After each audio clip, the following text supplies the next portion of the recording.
Hello guys, welcome to my channel. Okey, korang, hari ni saya nak kongsi satu lagi aplikasi yang boleh menjana duit dalam dolar.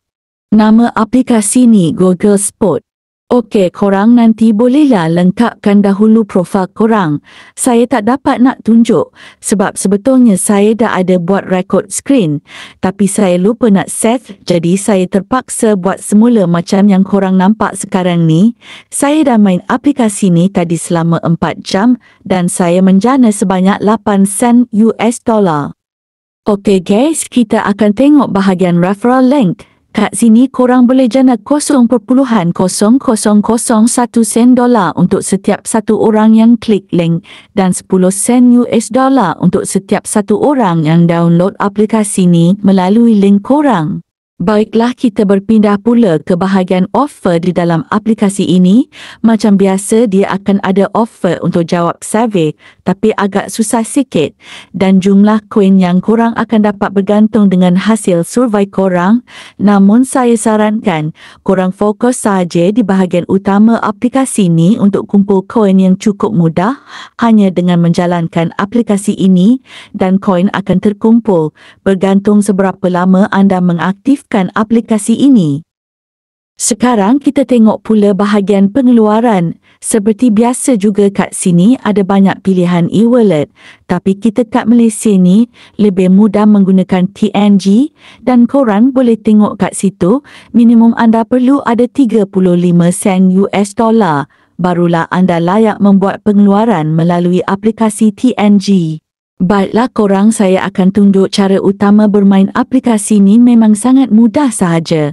Korang cuma perlu aktifkan atau jalankan aplikasi ni macam yang saya akan tunjukkan ni.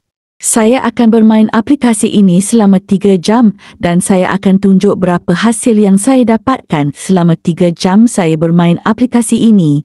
Tapi saya akan skip sahaja nanti untuk tidak banyak memakan masa.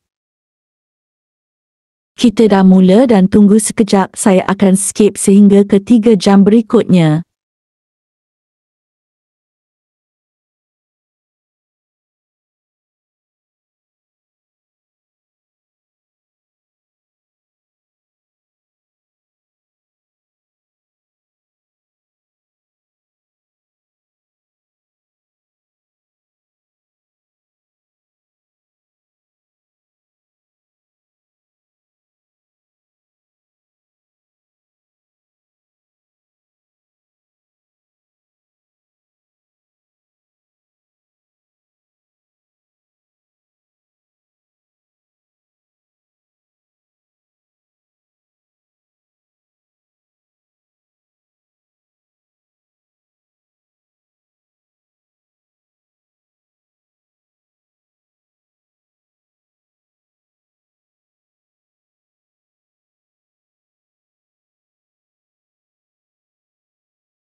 Baiklah, korang boleh tengok kat situ, saya dah pun berjaya kumpul 3 sen US dollar.